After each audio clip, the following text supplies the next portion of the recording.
है 25 मिनट वाली भक्ति लास्ट में गा देंगे। सच्चिदानंद भगवान की जय। श्री सद्गुरुदेव महाराज।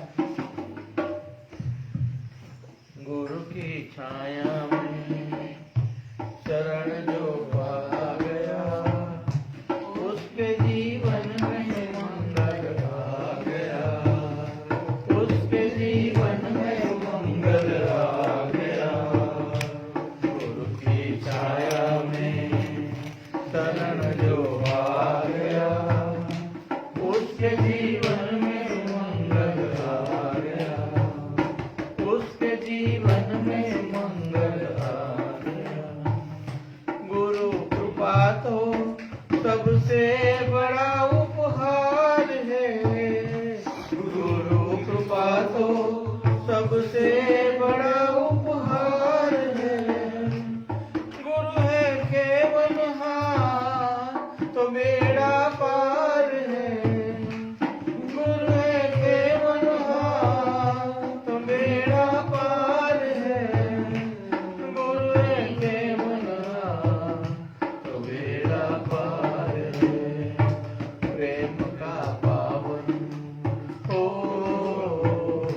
प्रेम का पावन उजाला छा गया, उसके जीवन में सुमंगल आ गया, उसके जीवन में सुमंगल आ गया। गुरु की छाया में शरण जो पा गया, उसके जीवन में सुमंगल आ गया, उसके जीवन में सुमंगल आ गया। और चाहे आती जाति सास में, और चाहे आती जाति सास में, वो बसा है प्राण में विश्वास में, वो बसा है प्राण में विश्वास में, वो बसा है प्राण विश्वास में। शांति सुख हो, शांति सुख अमृत स्वयं बरसा गया, उसके जीवन में सुमंगल आ गया, उसके जीवन में सुमंगल आ गया। गुरु की छाया में शरण जो पा गया, उसके जीवन में सुमंगल आ गया, उसके जीवन में सुमंगल आ गया। हमको क्या उनको हमारा ध्यान है, हमको क्या उनको हमारा ध्यान है। गुरु है अपने देवता श्री भगवान है, गुरु है अपने देवता श्री भगवान है, गुरु है अपने देवता श्री भगवान है। प्राण का पंछी ओ प्राण का पंछी बसेरा पा गया, उसके जीवन में सुमंगल आ गया, उसके जीवन में सुमंगल आ गया। गुरु की छाया में शरण जो पा गया, उसके जीवन में सुमंगल आ गया, उसके जीवन में सुमंगल आ गया। गुरु नहीं है व्यक्ति, वो तो एक शक्ति है। गुरु नहीं है व्यक्ति, वो तो एक शक्ति है। मने आज्ञा क्या तो सच्ची भक्ति है। मने आज्ञा क्या तो सच्ची भक्ति है। मने आज्ञा क्या तो सच्ची भक्ति है। धन्य है इसको, ओ धन्य है उसको, यह पद पा गया, उसके जीवन में सुमंगल आ गया, उसके जीवन में सुमंगल आ गया। गुरु की छाया में शरण जो पा गया, उसके जीवन में सुमंगल आ गया, उसके जीवन में सुमंगल आ गया। गुरु सनातन ब्रह्म का ही रूप है। गुरु सनातन ब्रह्म का ही रूप है। उनकी करुण कृपा अमित अनूप है।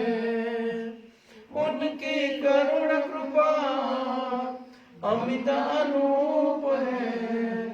उनकी करुण कृपा अमित अनूप है। किया समर्पण तो किया समर्पण तो शिष्य सब पा गया, उसके जीवन में सुमंगल आ गया, उसके जीवन में सुमंगल आ गया।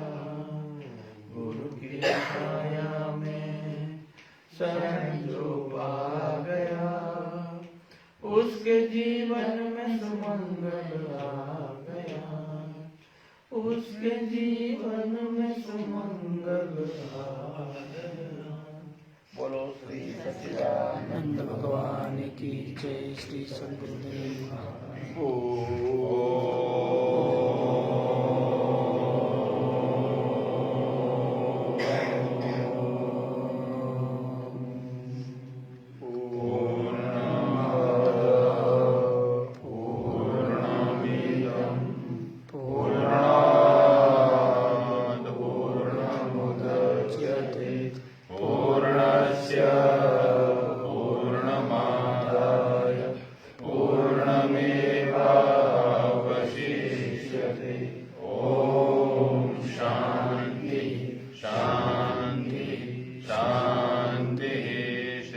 सच्चिदानंद भगवान की, श्री सद्गुरुदेव महाराज की जय।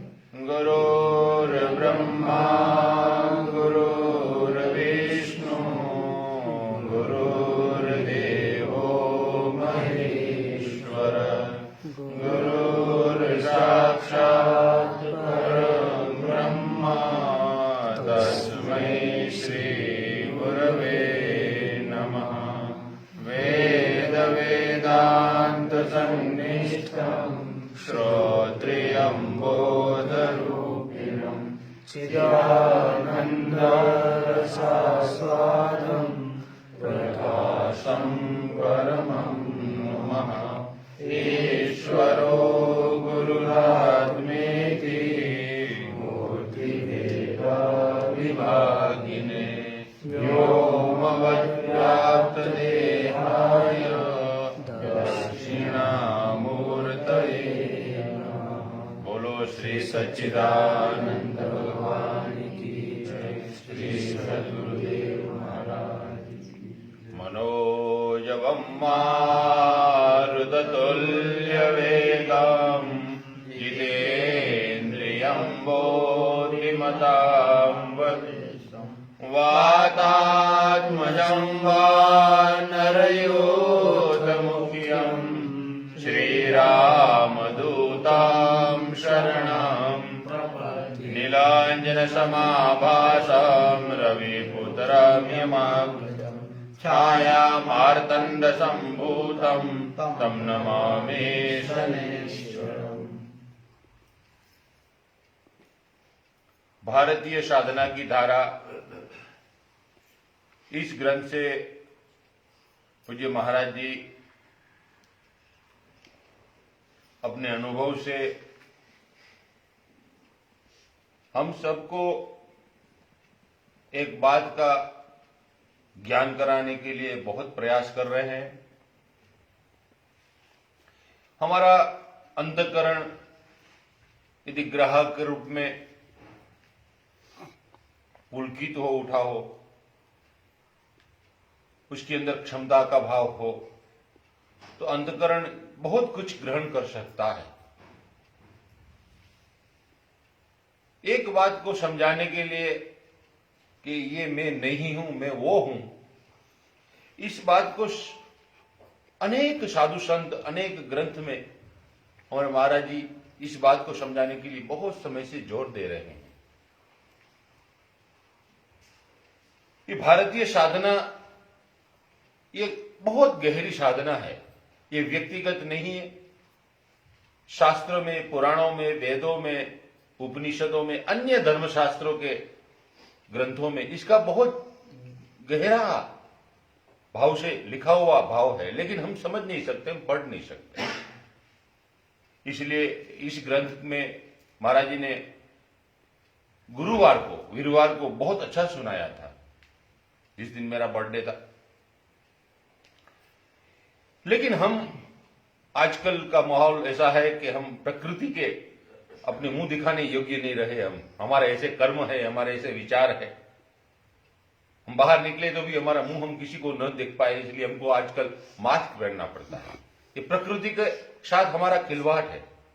ये प्रकृति ऐसी आज इसीलिए हर गांव में, हर शहर में आज एक दिन का आयोजन होता है जिसका दिन है पर्यावरण दिन। बहुत लोग आज पेड़ लगाएंगे, पौधा लगाएंगे, जरूरी है। ऑक्सीजन का शुद्धिकरण करने के लिए पेड़, वृक्ष, हमारे शास्त्रों में इनकी महिमा बहुत गाई है। वृक्ष ही परमात्मा, संतों का रूप बताया हमारे शास्त्रों में कि संत और वृक्ष दोनों समान हैं। खुद ताप में तपते हैं और दूसरे को छाया देते हैं। ऐसे ही संत भी कहां कहां साधना करते हैं, तपते हैं और दूसरों को जो तपे हुए हैं उनको शांत करने का प्रयास करते। इसलिए आज पर्यावरण के दिन आप सबको शुभेच्छा देता हुए एक महाराज जी ने बहुत अच्छा सुनाया था वीरवार को सहजिया संप्रदाय के विषय में कि सहजिया संप्रदाय क्या है। वही हमारा मुख्य साधन है। सहजिया संप्रदाय का जो साधन है वही हमारा साधन है। इसलिए महाराज जी ने उस पर बहुत जोर दिया था कि सहज अवस्था प्राप्त करना बहुत दुर्लभ है। महाराज जी ने श्लोक भी बोला था कि दुर्लभा सहजावस्था। सब कुछ सुलभ है, लेकिन सहज रहना, सीधा रहना, और टेढ़ा होता तो कुछ प्राप्त नहीं होता। सीधा साधा होना बहुत सरल काम है, इसलिए दुर्लभ उसके साथ शब्द कहा था। वही निर्वाण है, वही महासुख है। यहां तक हमारे शास्त्रों में उनको ही अनेक अनेक मुद्राओं से वर्णित किया है। स्वामी जी ने सुनाया था। यहां सांभवी मुद्रा को वही रूप है, इसलिए हमारे शास्त्र में एक श्लोक गाया है कि सांभवी मुद्रा और महाज्ञान ये दोनों एक है। अंतर्लक्षम बहिर्दृष्टि उन निमेषो उन्मेष वर्जिता सा भवे सांभवी मुद्रा सर्वतंत्रेषु गोपिता। बहुत उत्तम बताया है। सहज अवस्था को प्राप्त करना बहुत अच्छा है। इसलिए महाराज जी ने प्राण के साथ काल चक्रों को तुलना करी थी कि प्राण का आना जाना है वही काल चक्र है। कितना अंगुल, कितना देश, क्या, इनकी बहुत बहुत सूक्ष्मता से मुझे बहुत अच्छा लगा था। हमारे प्रिय महात्मा 2-3 हैं, उनको बहुत अच्छा लगा था कि क्या भरत भाई प्राण के बारे में महाराज जी ने सुनाया। बहुत अच्छा लगता है। वो चर्चा करने के बाद एक प्रश्न पूछा था मैंने कि महाराज जी आपको एक प्रश्न पूछूंगा, आपको याद है ना? कहां से संकल्प कहां से उत्पन्न होता है? स्वभाव। वाह वाह ठाकुर साहब, कमाल है। हाँ, मैंने कहा था कि यही शब्द पूछूंगा कि जो संकल्प है वो हमारे स्वभाव का ही परिणाम है। स्वभाव, यही संकल्प ही विकल्प का जाल बनने का लिए तैयार रहता है। और जब तक त्रिपुटी है तब तक विकल्प है, जब तक त्रिपुटी नहीं होगी तब विकल्प ही नहीं रहेगा। वही हमारा असल स्वरूप है। आज मैं बहुत खुश हूं, हमारे ठाकुर साहब से बहुत याद रखते ही है, इनकी याददाश्त को बहुत सलाम। चलो आगे बढ़ते हैं। ऐसा मत कहना कोई याद नहीं रखती है।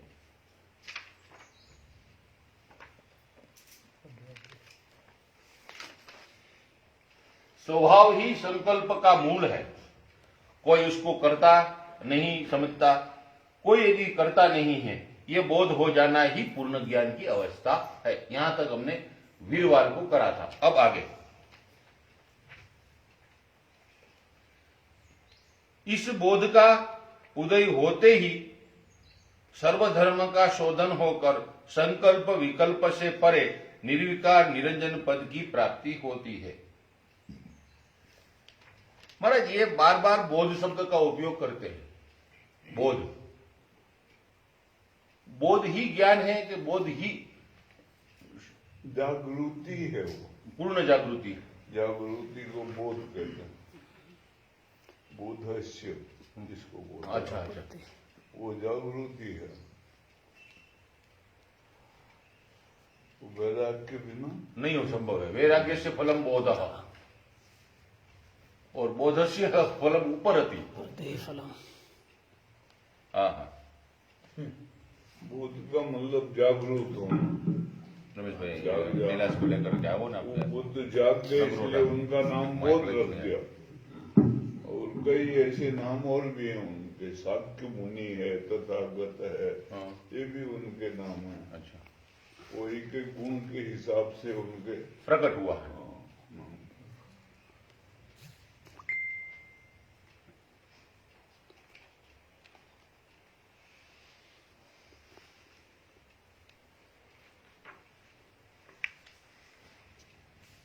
एकमात्र गुरु का उपदेश ही इस अवस्था को पाने का उपाय है। एकमात्र गुरु का उपदेश ही इस अवस्था को पाने का उपाय है। उपाय का स्वामी जी ने प्रश्न पूछा था, उपाय किसको कहते हैं? हाँ, वेरी गुड। बड़ा सब याद रखते हैं अब। इसके लिए और कोई उपाय नहीं है। परंतु गुरु का स्वभाव क्या है और गुरु का स्वरूप भी क्या है? सहज या साधक कहते हैं श्री गुरु युगनद रूप मिथुनाकार है। यह शून्यता और करुणा की निमित्त मूर्ति है। उपाय और प्रज्ञा का समरस विग्रह है। यह युगल रूप ही परमार्थ रूप है, महासुख का आलय है। इसके आलय के बिना संसार से उत्तीर्ण होना केवल यही नहीं, संसार और निर्वाण में समदृष्टि लाभ करना असंभव है। सहज संप्रदाय से मौन मुद्रा ही श्री गुरुमुख का उपदेश है। वाक्य के द्वारा सहज या अनुत्तर ज्ञान का संवाद नहीं दिया जा सकता। जो कुछ मन और इंद्रिय के गोचर है, मन और इंद्रिया जहां तक जा सकती है, सब विकल्प के अंतर्गत है। वो सब माया का खेल है। जो मन और इंद्रिय पथ से संचरण करते हैं वे पृथक जन है। उनकी देह, वाक्य, चित्त सहज तत्व को ग्रहण नहीं कर सकते। सहज या साधक के अनुसार महासुख अथवा सहज आनंदमय श्री गुरुदेव ही जीन रत्न पद से आख्यात होते हैं। जीन रत्न बारीक, एकदम सूक्ष्म। भक्ति के लिए यह आनंद अथवा रति के प्रभाव से, यह आनंद और रति के प्रभाव से शिष्य के अंतर्मन में महासुख का विस्तार करते हैं। इसीलिए उनका इतना गौरव है। शास्त्र में लिखा है सदगुरु शिष्य रति ही। रति स्वभावेन महासुखम तनोति। मौखिक उपदेश से कोई स्थायी फल नहीं प्राप्त होता। सद्गुरु शिष्ये रति स्वभावेन महासुखम तनोति। सद्गुरु, इसका हिंदी नहीं लिखा है लेकिन इसका हिंदी इस प्रकार का होता है कि सद्गुरु शिष्य के अंदर रति का भाव प्रकट करते हैं और उनका जो स्वभाव है, रति वाला स्वभाव है, वही सुख नहीं महासुख को बढ़ाता है। ये बंगाल का आजकल संप्रदाय है, सहजिया नाम रख दिया है।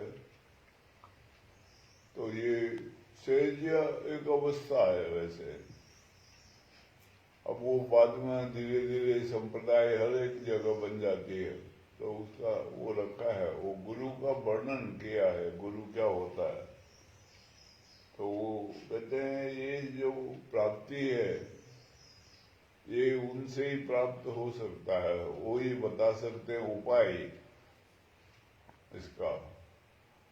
तो वो क्या है, अंतर में जाना, मुंह से नहीं बोला जाएगा, अंतर जाना पड़ेगा। उसके लिए हमको अंतर प्रवेश करना पड़ेगा, जानना पड़ेगा।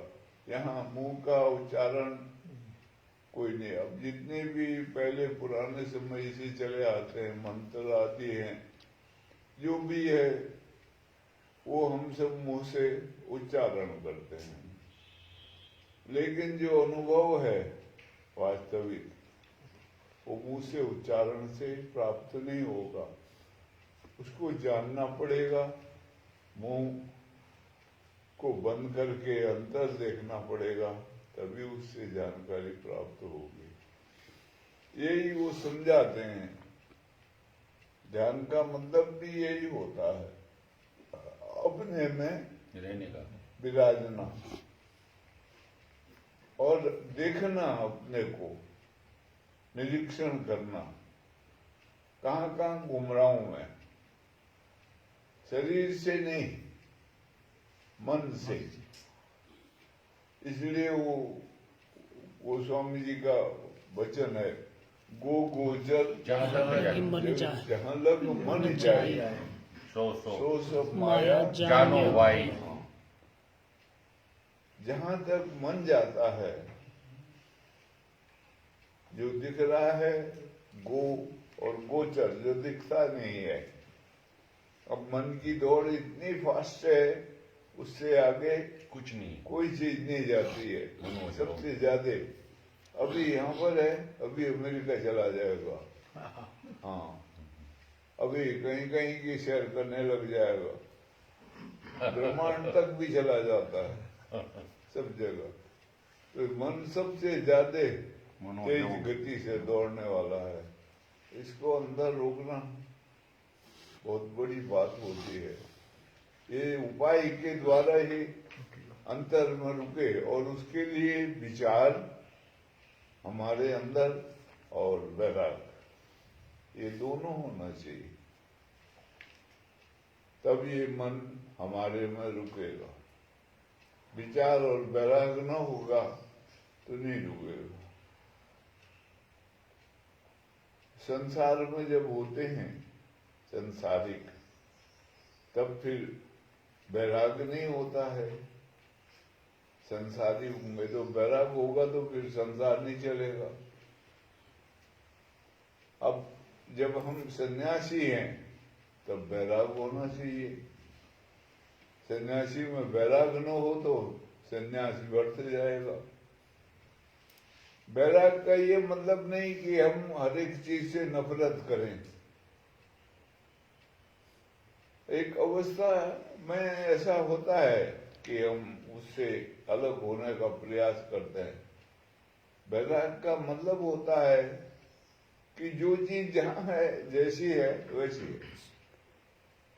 हमारा जो अंतर टच है उसके साथ नहीं होना चाहिए। वो वैराग होता है, वो हर अवस्था में बना रहता है, लेकिन वो विवेक के साथ जागरूक होता है।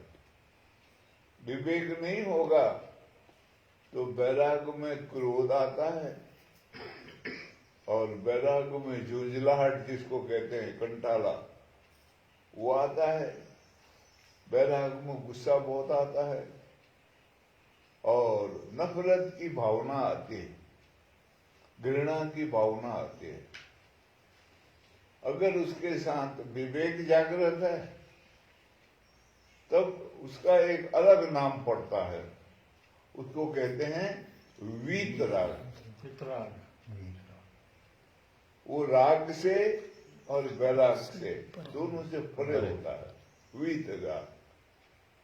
यथा स्थिति जो है ठीक है, हर अवस्था में कोई भी चीज का निषेध नहीं है, किसी को गलत नहीं करना है, किसी से दुराशा भाव नहीं रखनी है, किसी से नफरत नहीं करना है, किसी जो जहां जैसा है, लेकिन मेरा जो अंदर का टच है उसके साथ नहीं होगा। लगाव जो है वो खत्म हो जाता है, वो नहीं होता। इसके विपरीत राग है। जब संसार में रहते हो तब राग के द्वारा चलना पड़ता है।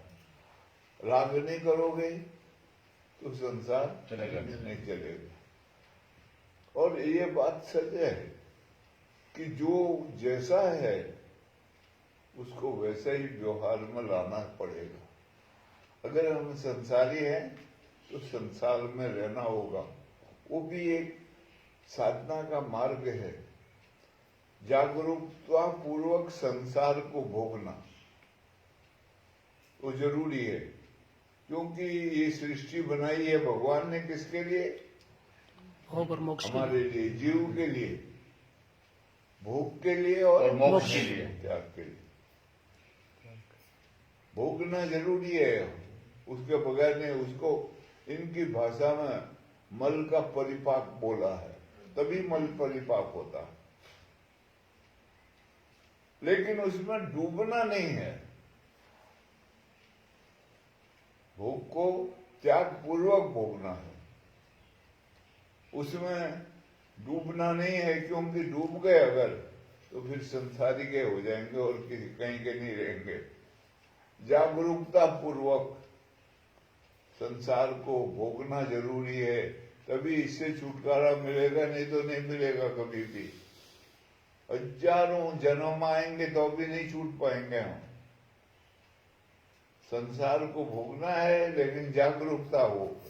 इसलिए वो जो उपनिषद का श्लोक है, ईशावास्य इदं सर्वं यत्किंचित् जगत्यां जगत्तेन त्यक्तेन भुञ्जितः मा गृधः कश्चित् धनम्।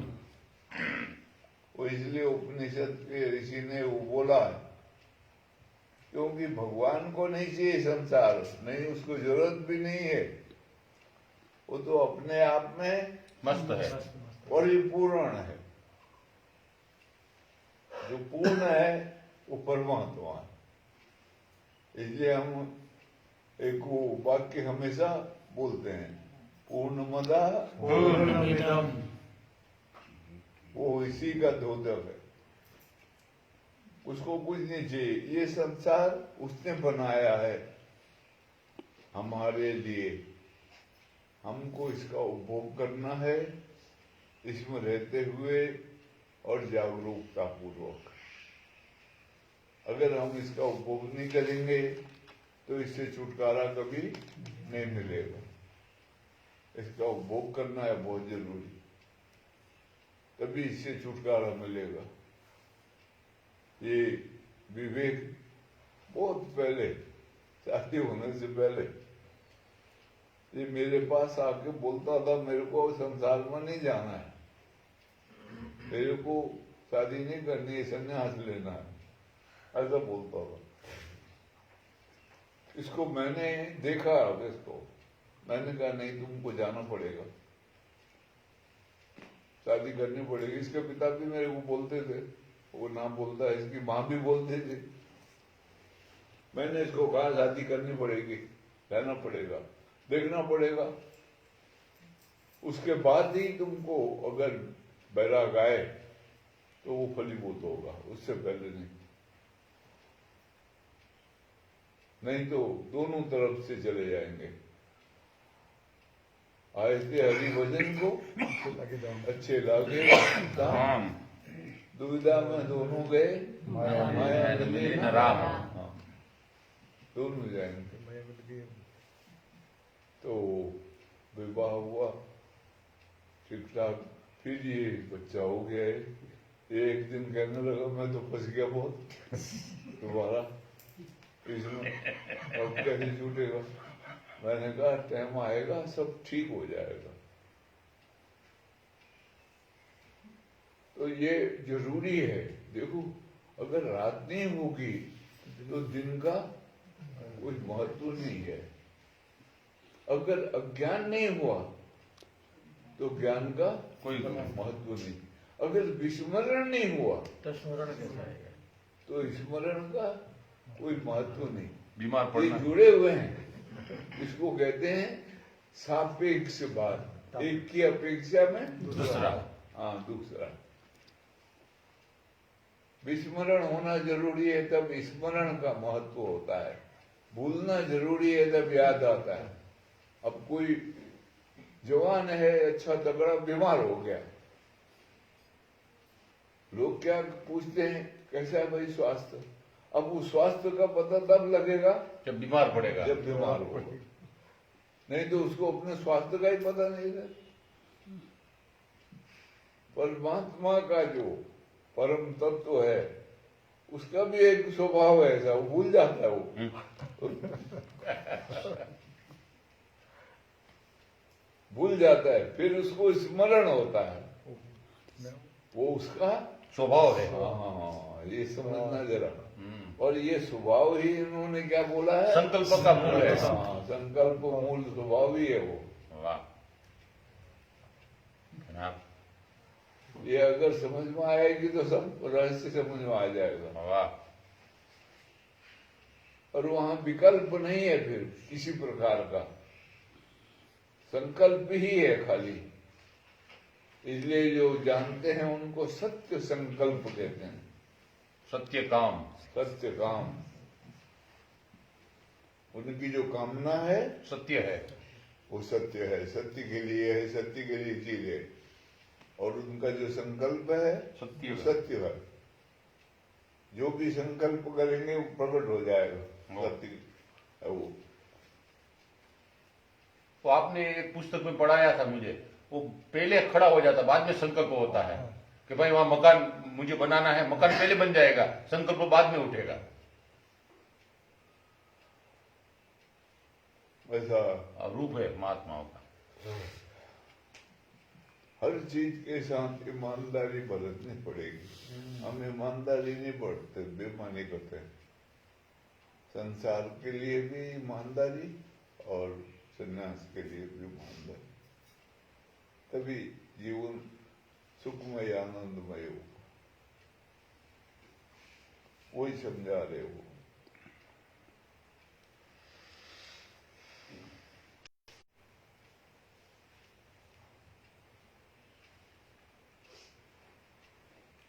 सद्गुरो शिष्ये रति स्वभावेन महासुखम तनोति। इस उपदेश से कोई स्थायी फल प्राप्त नहीं होता।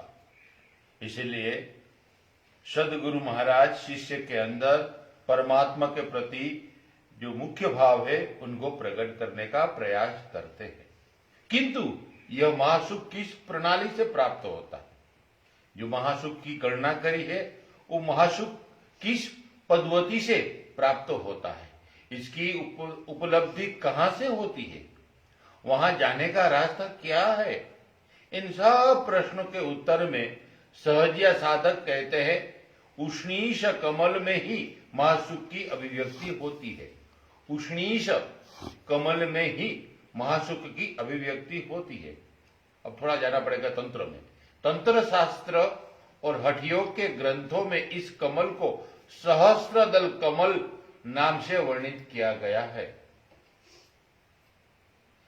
वज्रगुरु वज्र मार्ग का सहारा लेकर जिन्होंने सिद्धि लाभ करके वज्रधर अवस्था प्राप्त की है, उनका आसन इस उष्णीष कमल की कर्णिका में होता है। यहां पहुंचने का पथ बड़ा ही दुर्गम है। साधना आदि प्रक्रियाओं से जिनका बिंदु सिद्ध नहीं हुआ है, उनके लिए वहां पहुंचकर सिद्धि प्राप्त करना कठिन है। मध्य पद को पकड़कर बिंदु को शुद्ध करके उसे ऊर्ध्वकी और चालित करने से क्रमशः धीरे धीरे महासुख पद्म के केंद्र में पहुंचा जा सकता है। संसार अवस्था में जीव दक्षिण और वाम मार्ग से अहरनिश भ्रमण करता रहता है। वह अत्यंत सूक्ष्म और दुर्गम मध्य पथ से संचरण का साहस नहीं कर पाता, उसमें समर्थ ही नहीं होता। वास्तव में पुरुषाकार के द्वारा मध्य पथ का आश्रय पाना एक प्रकार से असंभव जैसा लगता है। उस पथ में प्रवेश करने के लिए गुरु कृपा ही एकमात्र उपाय है और दूसरा कोई उपाय नहीं बताया। गुरु कृपा को ही सर्वश्रेष्ठ उपाय माना है। सहजिया साधकों ने बहु स्थानों में वाम शक्ति को ललना और दक्षिण शक्ति को रसना कहकर वर्णित किया गया है। वाम शक्ति को ललना और दक्षिण शक्ति को रसना कहकर वर्णित किया गया है। ललना को चंद्र या प्रज्ञा तथा रसना को सूर्य या अथवा उपाय कहा गया है। इनके मत से दोनों के मध्य देश में जिस शक्ति की क्रिया होती है और जो वर्तमान अवस्था का अवरुद्ध प्राय है, उसका पारिभाषिक नाम है अवधूति। चंद्र और सूर्य के मिलन या प्रज्ञा और उपाय के आलिंगन से मध्य पद का उन्मिलन होता है। अवधूति पद की इसीलिए उत्पत्ति होती है। अवहेलया अनाभागेन क्लेशादीपान धुनोति इति अवधूति। अवधूत की व्याख्या शास्त्र में इस प्रकार दी है। अवधूत मार्ग ही अद्वैत मार्ग है, शून्य पथ है, आनंद घन है, यही सच्चिदानंद है। यहां ग्राह्य और ग्राहक का भेद नहीं है। यहां प्रकृति और विकृति का भेद नहीं है। यहां आरती और प्रतिकृति का भेद नहीं है। दोनों ही समरस होकर शून्याकार में विराजमान है। इस पद पर आगे आए बिना क्लेश मुक्ति या द्वंद्वातीत होने की संभावना नहीं। सूर्य और चंद्र के आलिंगन के बिना अवधूति विशुद्ध नहीं हो सकती। इसलिए सूर्य और चंद्र का आलिंगन करना अत्यंत जरूरी है। महाराज जी ने बहुत समय पहले अनुसुया बेन को, मुझे याद है वहां तक, ये नहीं आई हमारे सामने, स्वामी जी ने बहुत अच्छा ये श्रीमद् भगवत गीता का एक अध्याय इस पर लिखवाया है, लेकिन वो हमने छपवाया नहीं है। अवधूत गीता चौथा अवधूति आज एक वो भी है, संप्रदाय भी है। और हरिद्वार में अवधूत मंडल नाम का आश्रम है। अवधूत मंडल, हाँ, वहाँ वो रहते हैं वो। और एक अच्छे महात्मा की फोटो लगी है यहाँ, उनका नाम था रंग अवधूत। अवधूत नाम रखा था। दत्तात्रेय महाराज को भी अवधूत कहते हैं। जिसने अपना सब फूक दिया, कुछ नहीं बचा उसके बाद। जो मैं भाव है ये भी फूक दिया, वो भगवत तत्व के साथ एक हो गया, वो अवधूत है। लक्ष्मण अवधूत। ये जितने हैं जैनियों के 24 तीर्थंकर, ये सब अवधूत हैं। अच्छा, भागवत में इनका वर्णन मिलेगा। ये सब अवधूत हैं। मूल अवधूत थे जो और ऋषभ देव, उनकी फोटो लगी है मेरे कमरे में। और ऋषभ देव थे, वो इनके आदि पुरुष माने जाते हैं। उनका कोई वो नहीं होता है, घर बार नहीं होता है किसी प्रकार का। कोई भी वस्तु से उनके कोई आंतरिक लगाव नहीं होता है। कोई वस्तु है, वैसे रंगदूत वो ठाट बाट से रहते थे बाद में। अपनी वो थी नाव उनके पास, पकौड़े बनाए। मोटर लगी हुई, और उसमें बैठ के पकौड़े बना के खाते थे। और भी चीज बनाते होंगे, वो तो उन्होंने मेरे को बताया, पकौड़े खाते थे वो ज्यादा। और वो उसमें घूमते थे, उसमें नर्मदा जी में बड़ी दूर तक जाते थे, बड़ी दूर से आते थे। और आश्रम है बड़ा, वहां नर्मदा जी के किनारे में, वहां 1 महीना करीब रहा हूँ, 1 सवा महीना।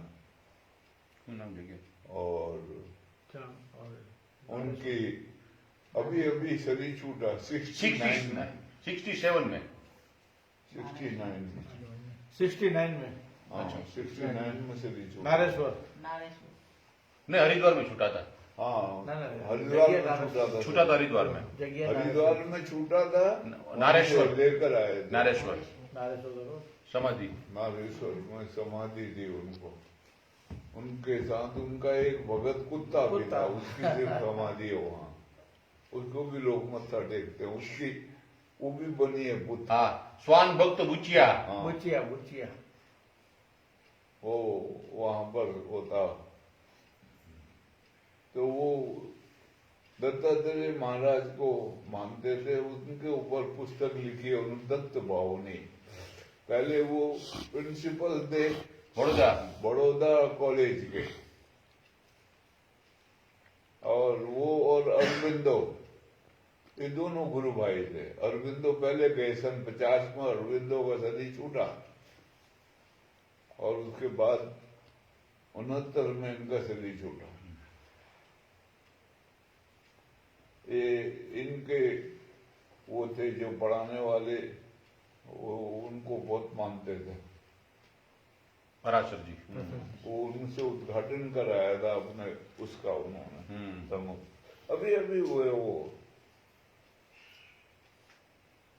मैं सन 80 में रहा वहां, 1 सवा महीने करीब रहा।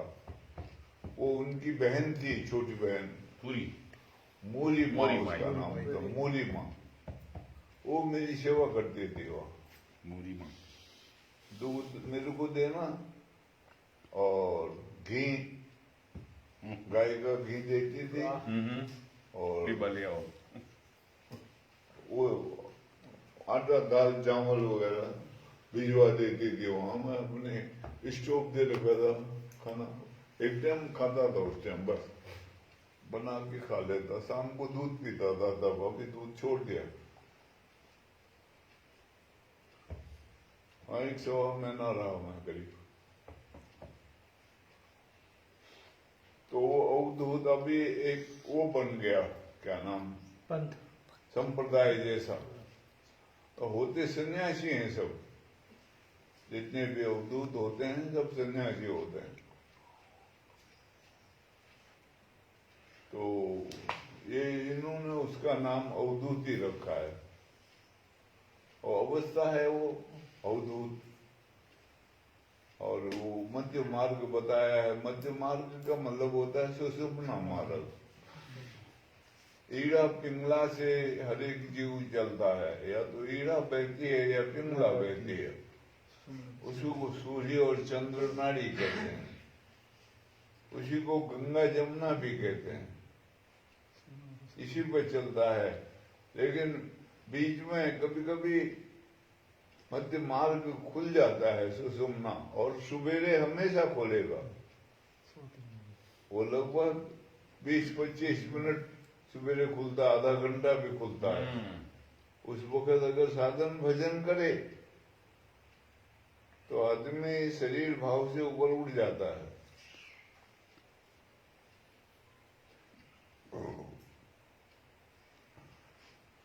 वो मध्य मार्ग बताया है, सुषुम्ना का मार्ग है वो, और सूक्ष्म है अति, प्राणों की गति का पता नहीं लगेगा।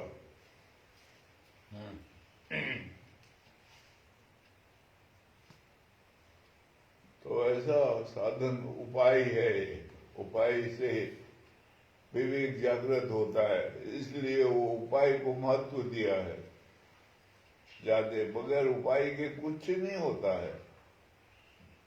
हर एक काम के लिए उपाय चाहिए। खाली रोटी खानी है तो भी उपाय चाहिए। हम पकाएंगे, हमको आना चाहिए पकाना, नहीं तो हाथ पर जला लेंगे और रोटी कच्ची बीची हो जाएगी, नहीं होगा। हर एक काम के उपाय की जरूरत पड़ती है, उपाय से वो काम प्राप्त होता है, सिद्ध कहा जाता है। ऐसे ही परमार्थ के लिए भी उपाय की जरूरत पड़ती है। तो उपाय, इसलिए उन्होंने उसको महत्व दिया है, उपाय को बहुत ज्यादा, क्योंकि विवेक जागृत होना बहुत जरूरी है। वो बिना उपाय के नहीं होगा। इसलिए बार बार वो श्लोक बोला जाता है, अविनाशी आत्म अचल जगता ते प्रतिकूल, जगता ते प्रतिकूल, ऐसो ज्ञान विवेक है सब साधन को मूल। जो आत्मा है अविनाशी अचल है, कहते हैं वो, उसमें चंचलता नहीं है बिल्कुल। पर संसार के विपरीत है, जगता ते प्रतिकूल अलग है वो। जो उसको जानता है, समझता है, ऐसे ही ज्ञान को जिसको पता है उसको विवेक कहा है। जिसके द्वारा उसको पता लगेगा वो विवेक, और वो सब साधनों का मूल है। मूल है। विवेक है तो सब है, विवेक नहीं तो कुछ नहीं। सब नहीं, व्यर्थ गया सब।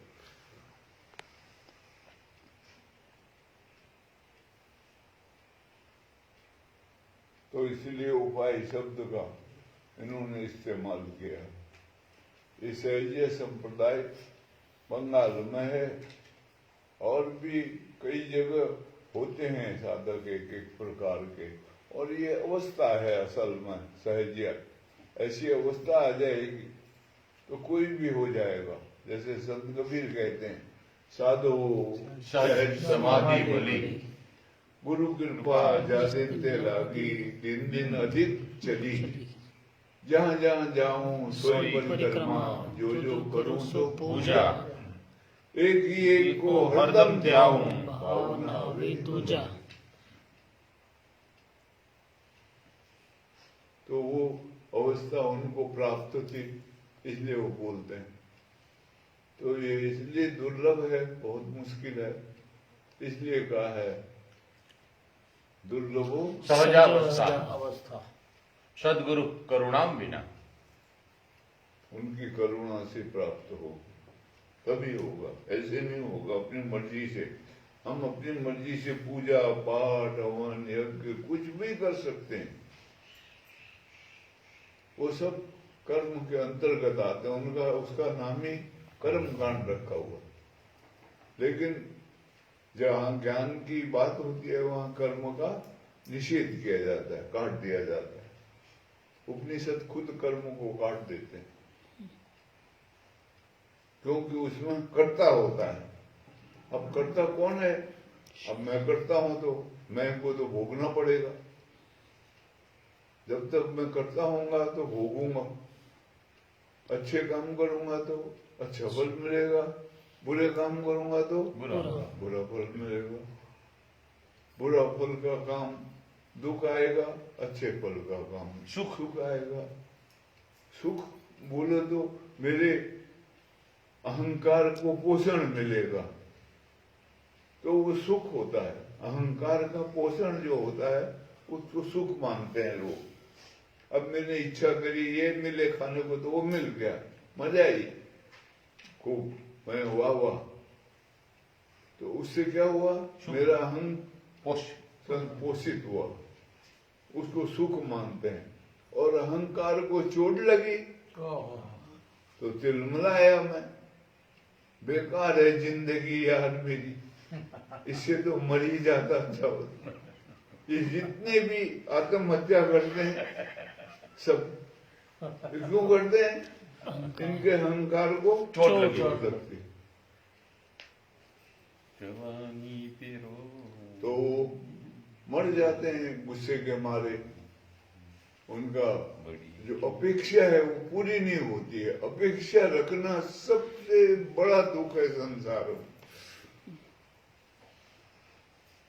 तो इसलिए वो अपेक्षा पूरी नहीं होती है तो वो दुखी हो जाते हैं। बेकार है जिंदगी, बड़ी चोट क्या फायदा ऐसी जिंदगी का, इससे तो मर ही जाऊं तो अच्छा है। वो छोड़ देते हैं, मर जाते हैं। लेकिन एक बात ख्याल रखना, मैं मर जाऊं दुख खत्म नहीं होता है, दुख तो फिर भी भोगना पड़ेगा, दोबारा जन्म लेना पड़ेगा। और हो सकता है कि कोई और ही होने को आ जाऊं, वहां दुख भोगना पड़े। अब ये कुत्ता है, इसको प्यास लगे या भूख लगे क्या करेगा ये? इसको देना होगा, हम देंगे तभी वो खाएगा पिएगा, या ढूंढेगा, इधर उधर जाएगा, पानी पिएगा। वो बोल तो सकता नहीं मेरे को पानी पिला दो यार, वो कहेगा नहीं मेरे को भूख लगी है रोटी खिलाओ। तो कोई भी कार्य है, सुख दुख तो सब जगह लगा हुआ है, किसी भी योनि में जाए। और कभी कभी तो बहुत ज्यादा दुख है, जानवरों को देखते हैं, अब घाव हो गया है, अब वो दर्द हो रहा है, क्या करेगा? वो भोगेगा, उसको भोगना ही पड़ेगा उसको। तो ऐसे ये सुख दुख सब योनि में मिलेगा। और फिर अगर दूसरी योनि ली तो दुख खत्म नहीं होने वाला है। मैं 6 बार मरूं तो भी वो दुख तो लगा ही रहेगा। तो इसलिए संत महात्मा समझाते हैं शुभ कर्म करो ताकि सुख मिले, जो भोग मिले वो पुण्य का मिले, सुख का मिले। और अगर दृष्टा हो गए, साक्षी बन गए, कर्म को तिलांजलि दे दी, कर्ता भाव खत्म हो गया, ज्ञान का प्रकाश हो गया जीवन में, तो फिर कर्म का हम दृष्टा हो गए। कर्म होता है फिर उसको हमारा लेना देना नहीं,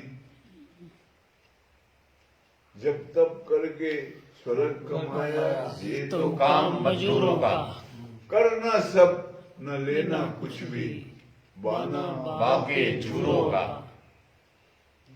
बड़ी देव गादी जब पाई, फिर क्या फिर क्यों ढोना कूरों का। कूड़ों का। जब मन मस्त हुआ, जब अनर्थ सुनकर, तब फिर क्या फिर सुनना क्यों सुनना तुरों का। अनघड़ मारक मारक सुरों का। अनघड़ मारक है, घड़ा हुआ नहीं है, इसलिए विहंगम योग कहलाता है। वाह। पक्षी आकाश में दौड़ता है, वो विहंगम पथ के, उसका कोई रोड नहीं बनता है, कोई लकीर नहीं, किस मार्ग में गया कहाँ पता नहीं, आकाश में उड़ रहा हो, वो पक्षी होता है कहते हैं। वो कभी जमीन पर नहीं आता, वो ऊपर ही घूमता रहता है। शब्द विहंगम चाल हमारी, कहें कबीर सतगुरु दिए उपाधि।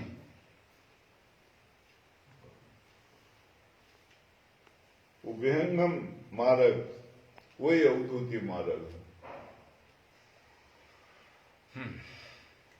वो अंडा देता है आकाश में, वो अंडा नीचे आता है तो जमीन पर पड़ने से पहले फूट जाता है और उसमें से बच्चा निकल के उड़ जाता है। ऐसी कहानी है उसकी, देखा तो नहीं मैंने, लेकिन कहानी उसकी बड़ी सुनी है। कंजन नाम, कंजन। वो विहंगम पक्षी होता है, इसलिए योग भी विहंगम नाम से मशहूर है। वो एक आश्रम है वहाँ इलाहाबाद में, जोशी में, विहंगम नाम रखा उन्होंने।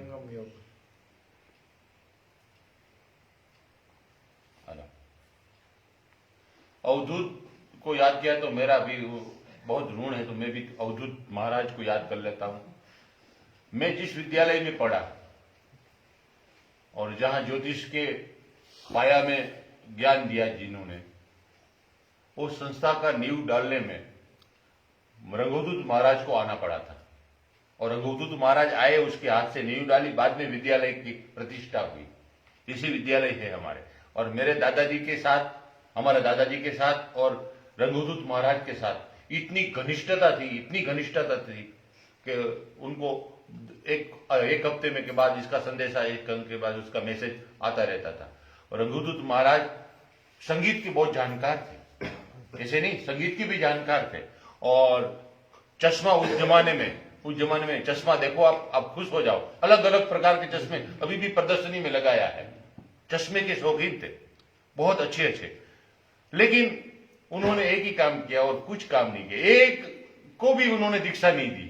एक दो को दिया हो तो पता नहीं, एक को नहीं, सबको राम राम बोलो, ये करो। लेकिन इतना भजन किया। जिस नीम के पेड़ के नीचे बैठे थे भजन करने के लिए, और नीम का पेड़ भी मीठा हो गया। आज भी वो पेड़ के पत्ते आप खाओ तो आपको मीठा लगेगा। नीम का पेड़ भी मीठा कर दिया आपने भजन प्राणों के साथ, ऐसा संग करा। तो उस रंगूतुत महाराज की एक पंक्ति आपको सुनाकर हम आगे बढ़ेंगे, क्योंकि बहुत अच्छा लगता है। और बचपन से मुझे तो बहुत लगाव है। मेरे विद्यालय में भी उनका मंदिर बनाया हमने, जहां मैं पढ़ा हूं वहां भी उनका मंदिर है रंगूतुत महाराज का। और महाराज जी के साथ मौका मिला है वहां सत्संग करने का। उस स्थान में महाराज जी के साथ मौन रहने का मौका मिला। वहां बैठे, भजन किया, सत्संग किया। और महाराज जी ने प्रश्नोत्तरी के रूप में दत्त भगवान का अर्थ पूछा था बहुत टाइम पहले मुझे, कि तुम दत्त का अर्थ बताओ। हम मौन में थे, हम बैठे थे सब वहां, और बहुत अच्छा लगा था हम सबको। लेकिन एक पंक्ति सुना देते हैं। रंगूतुत मेरा बहुत प्राण जैसा है, मैं उनको बहुत प्यार करता हूं, तो एक पंक्ति सुना देते हैं आपको। जय योगेश्वर दत्त दयाल, तुझे एक जग मां प्रतिपाल। अंतर्योया करी निमित, प्रगट्यो जग कारण निशीत। ब्रह्मा हरिहर नो अवतार, शरणागत नो तारणहार। अंतर्यामी सतचित सुख, बाहर सद्गुरु द्विभुज स्वरूप। ये इनका उनको रिझाने के लिए प्रयास है। रिझो आप खुश हो जाओ।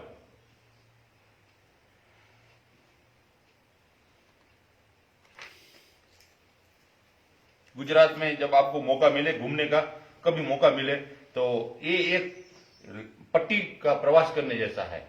बहुत बड़ौदा जाओ आप, बड़ौदा से चाणोद जाओ, चाणोद से नारेश्वर जाओ, रंगूतुत महाराज का आश्रम देखो, तबियत खुश होएगी। थोड़ा आगे जाइए आप तो माँ का आश्रम आएगा, भीमपुरा, बहुत ही अच्छी जगह। महाराज जी ने वहां अंदर गुफा में हमको ले गए, माँ ने जहां भजन किया वो नारेश्वर है। आगे बहुत अच्छे आश्रम है। और बाद में आपको जो विश्व का सबसे बड़ी मूर्ति है विश्व की, वो मूर्ति आपको दिखने को मिलेगी, सरदार पटेल की इतनी बड़ी मूर्ति। और नर्मदा की मैया की प्रवाह देखो, आप खुश हो जाओगे। तो ये बहुत अच्छी यात्रा है, एक बार यात्रा करने जैसा है। इस साल भी जाना था। हाँ, लेकिन गए नहीं, हम जा नहीं पाए। हाँ, जा नहीं पाए। वो बड़ौदा तक गए थे, वो मूर्खानंद बन गया। वो उस दिन ही बेकार गया। हाँ, दिन बेकार गया। लेकिन वो खाली हनुमान जी की मूर्ति देख के आप बरदास नहीं तो जाना था। हाँ, प्रोग्राम बहुत अच्छा बनाया था। हाँ, इस साल भी। वो वहां भी जाना था। वो हड़िया खान संस्कृत विद्यालय में भी फोन किया था। संस्कृत कॉलेज है वहां, कायावरण, वहां जाना था, क्योंकि वो महेश ने बता दिया था। वो ऐसा मूड बिगड़ गया, वहां जहां ठहरना था वो कहीं जा रहा था। और कोई बोला कोरोना की वजह से यहाँ कोई सेवा करने वाला नहीं। वो लड़की आई थी अहमदाबाद वाली, वो वहाँ हमारे जानते, वो उसने वहाँ चाय वाय बनाई, सब को पिलाई उसने, वो शांत में थी। तो वो भूल गया। दोपहर को खाने के लिए भी पेट खराब हो गया था। हाँ, जहाँ खाना था वहाँ नहीं खाया होटल में।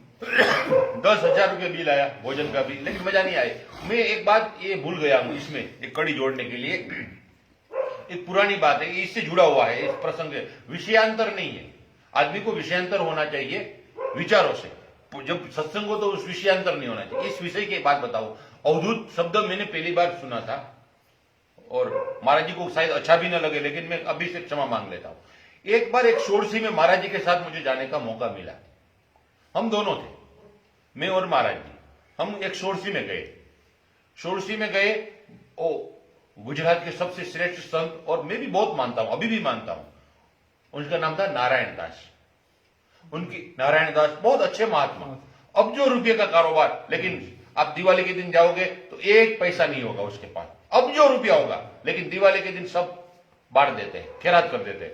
ऐसे वहां हम गए तो षोडशी में अनेक महात्मा आए, अवधूत भी आए, बहुत नाथ संप्रदाय के ये सब महात्मा, लेकिन सबने भोजन किया। एक महात्मा बोला कि जो आया है योगी और अवधूत है, वो हमारे साथ भोजन नहीं करेंगे, उनको आप भोजन की व्यवस्था अलग कर दो। तो मैंने कहा किसका होगा? बोले, मैंने कहा किसका बोल रहे? महाराज जी के, आपके गुरु जी का बोल रहे थे हम। वो हमारे साथ भोजन नहीं करेंगे, हम सब महामंडलेश्वर ये सब, वो आपके महाराज अवधूत है, उनका भोजन अलग होगा। ऐसा शब्द का प्रयोग किया था, वो भी सामान्य नहीं, जिस महात्मा ने प्रयोग किया था वो भी अवधूत थे, वो भी खुद कल्याणदास, ऐसे महात्मा थे। लेकिन महाराज जी का भोजन अलग हुआ। नहीं, भोजन तो वही था, लेकिन लाइन अलग, महाराज जी ने अलग, आप भोजन करा। पंगत में मैं नहीं बैठे। वो ये मैं और मुकेश 3 जने, और उन्होंने मेरे को अलग कमरे में बिठा के भोजन कराया और 2500 रुपया, वो सबको 500 दिए। मेरे को 5 गुना ज्यादा 2500 रुपया दक्षिणा दी, वहां रखा। वो मैंने रखी नहीं, वहीं दे आया। मुझे भी मिला था। हाँ, इसको भी मिला था, उसको भी मिला था, इनसे भी ले लिया मैंने। तो उनका जो वो था महंत, वहां पे रामदास नाम है उसका, वो मेरी जान पहचान का पुराना था।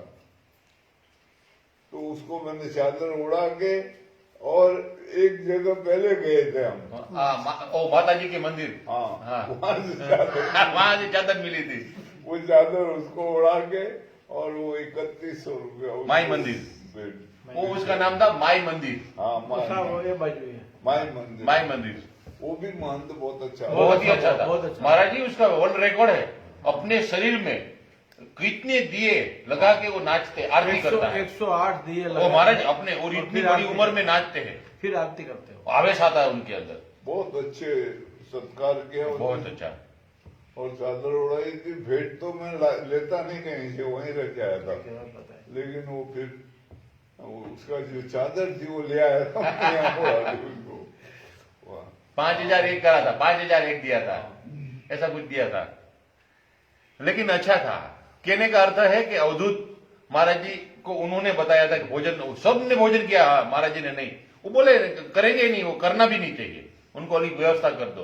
तो महाराज जी के साथ घूमने का खास वो कष्ट तो रहता है, हमारा टाइम टेबल, वो सब हमारा खाना पीना, हुक्का पानी सब बंद हो जाता है, लेकिन उनके साथ जो मजा है वो अलग है मजा, जानने की बहुत मजा है।